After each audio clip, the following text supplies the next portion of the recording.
6 months ago. Feel my muscles. He puts up his hand and I squeeze it. I think you are even bigger than your dad, I say, bending to kiss him on the neck and blow bubbles in his neck. He squeals out in delight, and it's music to my ears. Chelsea! I hear my name being called and look up to see my sister-in-law, Emily, coming toward us with a baby on her hip. The smile on her face matches Ethan's. My 1-year-old niece, Aubrey, chews on her finger while she looks at me and smiles. Well, hello there, pretty girl. I take her from Emily, and she claps her hands, showing me her gummy smile. You look fabulous, she says to me. I love those jeans. I nod, looking down at the black jeans I put on today with a white shirt and a short black leather jacket. City chic, but also okay for the country. What are you doing here? Emily asks, and I just look at her. I'm here to babysit my 2 favorite people in the whole world, I tell her, looking at my brother. Someone called and begged and pleaded. I did not beg or plead, Ethan says, walking to Emily and putting his arm around her shoulders. He said he's naming the next baby after me. I wink at her and they both laugh now. I just made her feel a touch guilty that she hasn't put Aubrey to bed in 6 months, he says, turning now and walking into the house. Ethan, Emily says his name. She just got back 2 days ago. I knew that the minute I graduated, I would be going back home. I did my training in one of the busiest hospitals in the state. I went from the emergency room to surgery to obstetrics to see what I really wanted. And in the end, I just loved the emergency trauma. It pushed me on so many levels, and I found it challenging. It also gave me a chance to work with different doctors. No matter how much I loved the hustle and bustle, I knew I wanted to come back home. And she is bored out of her mind, he repeats what I told him. She said it herself. I did, I say. I reached out to one of the top medical centers in the area, and I start in a month. I could have started right away, but I wanted to get settled and have some extra family time, seeing my cousins and my grandmother.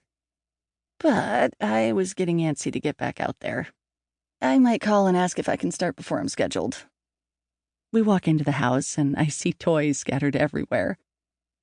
I look around the living room, but everything is much the same. The only thing is the new family pictures that Emily keeps adding. I pick up a frame on the side table, seeing the picture of all of us at Christmas. I see that someone really put his foot down with no more toys.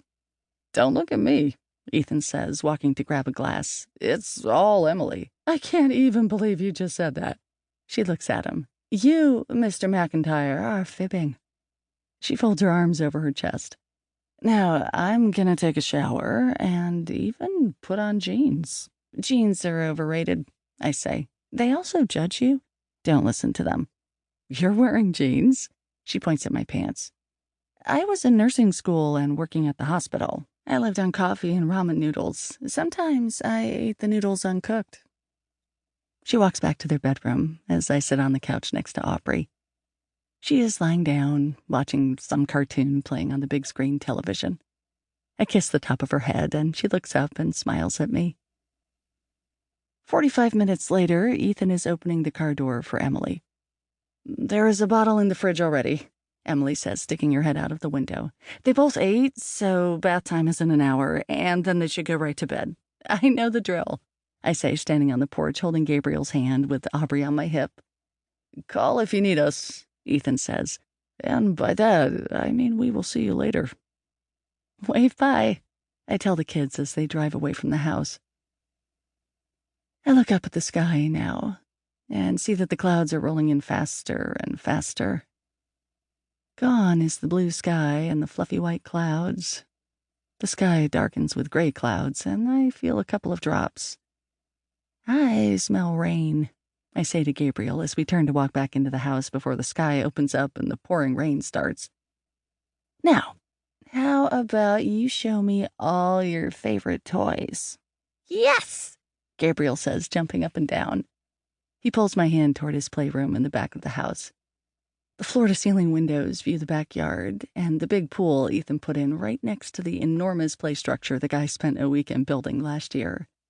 The worn hammock remains in the yard, no matter how